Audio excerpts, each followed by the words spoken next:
subtitle سیودومز میس اوارد.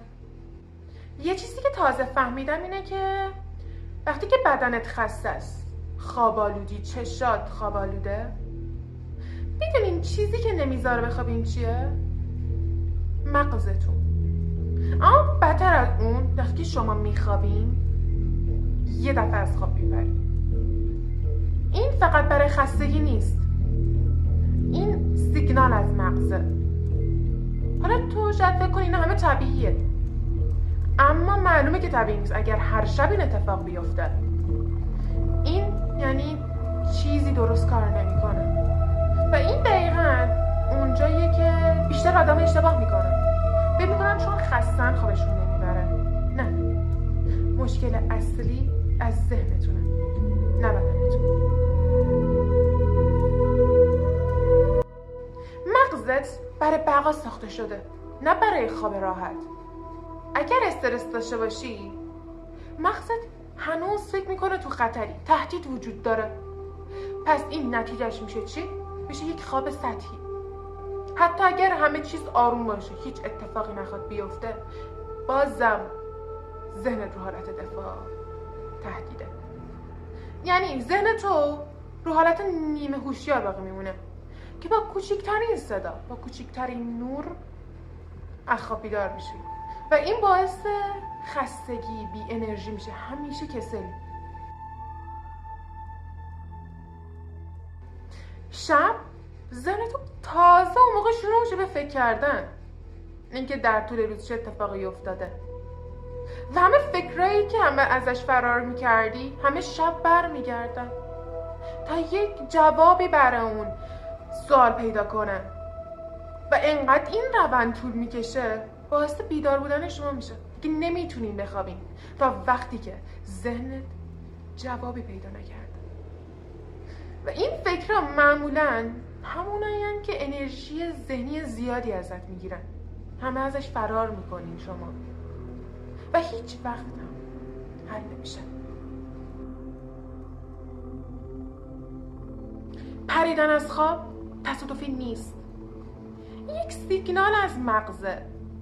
مغزت فکر میکنه داری سقوط میکنی، کنترلت از دست میدی، بخاطر همین بیدارت میکنه. این حالت شبیه حالت دفاعیه، مثل وقتی که بدنت میخواد از خطر فرار کنه، حتی وقتی که خطری وجود نداشته باشه. نور گوشی مغزت رو فریب میده. مغزت فکر میکنه هنوز روزه، پس هورمون خواب ترشح نمیکنه. همین باعث میشه خوابت عقب بیفته. هرچی بیشتر اسکرول کنی مغزت هم فعالتر میشه و همینطور هی خوابیدنت عقب میفته. شده شما وقتی که میخواین بخوابین قبلش رفتین اسکرول کردی، بعد الان میخواین بخوابین اما داره اون ویدیو رو تجزیه تحلیل میکنه، یک جوابی میخواد پیدا کنه برای بعضی از اسکرولا و این انقدر فعال میشه مغزتون دیگه نمیتونین بخوابین تا وقتی که ببین نتیجه اون تحلیلتون چی میشه. بر خودم خیلی پیش اومده این اتفاق، به خاطر همین دیگه من موقع خواب اصلا سراغ گوشی نمیرم و این خیلی آزاردهنده است. تو میخوای بخوابی، بدنت خسته است اما مغزت نمیتونه بخوابی تا وقتی که جوابی برای اون اسکرول پیدا نکرده. هر چقدر شما میخواین بخوابین این بدتر میشه. حالا شما میگین چرا؟ اینکه خوابیدن که حالا هورمون خواب تولید میکنه.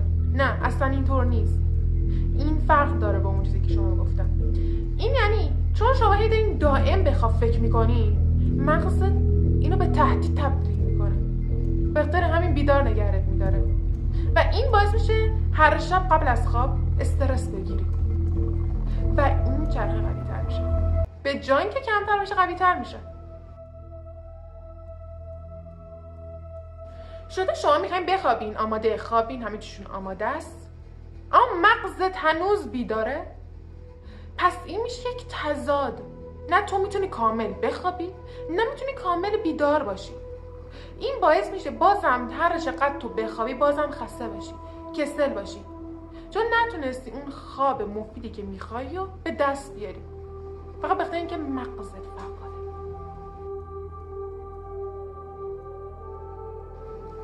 بیدار شدنا ناخودآگاهه. حتی یادت نیست چرا بیدار شدی، اصلا چه اتفاقی افتاد از خواب بیدار شدی، اصلا هیچ خوابی یادت نیست، چون ناخودآگاه فعال میشه. ذهنت خاطراتو یا اون اتفاق تلخو به یاد میاره، تو را خواب میپرونه به همین سادگی. و این یعنی مغزت هنوز درگیره، حتی به چیزایی که اصلا تو فکر نکردی ناخودآگاه میاد و این باعث میشه از خواب بپری. وقتی شما میخوابین کنترل رو از دست میدین دیگه، نمیتونین رو همه چی کنترل داشته باشین، نظارت داشته باشین. و مغز بعضی اینا رو دوست نداره، به خاطر همین تو نیمه هوشیار میخوابی، آماده میخوابی و این باعث میشه که یه دفعه از خواب بپری، بیدار بشی. این بیشتر تو آدمایی دیده میشه که میخوان رو همه چی کنترل داشته باشن، حتی رو خوابشون. مشکلی نیست که تو نمیتونی بخوابی، مشکل بدنت خستگی. نه، مشکل اصلی فراتر از اینه. مشکل اصلی مغزتونه که هنوز فعال و نمیخواد بخوابه. و تا وقتی که نفهمی هر شب این اتفاق تکرار میشه، مثل یک سیستمه یا چرخه بگی. تا وقتی که تو دلیلش رو نفهمی نمیتونی بخوابی و به خاطر همین روز به روز مریض‌تر میشی. و وقتی که تو بفهمی خواب تبدیل میشه به آرامش، نه یک جنگ روانی. که خب این اتفاق برای خودم افتاده. تو این جنگه که اتفاق افتاد من اصلا نمیتونستم بخوابم. هی بدنم، ذهنم رو حالت تهدید بود، خطر بود و اصلا حالم خوب نبود که این اتفاق افتاده بود. چون حتی من رو سر نفس کشیدنم وقتی که صداش میومد از خواب میپریدم و این واقعا عصبی کننده بود. و وقتی که این هر روز تکرار شد اصلا انرژی نداشتم، همش کسل بودم، عصبی شده بودم. و الان خیلی بهتر شده، ولی خب مثل اولش نشد، ولی خیلی بهتر شده. و به خاطر همین میگم بازم وقتی که تهدید نباشه، خطر نباشه، بازم بدنت روی حالت خطره. پس مراقب سلامتی خودتون باشین، به هیچ چیز دیگه اهمیت ندین. لطفاً موقع خواب گوشیتون هم بذارین کنار، چون خیلی اثر میذاره مغز ما.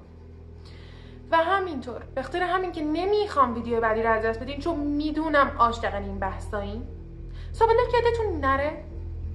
و همینطور تا ویدیوی بعدی مراقب خودتون باشین. خدا نگهدار.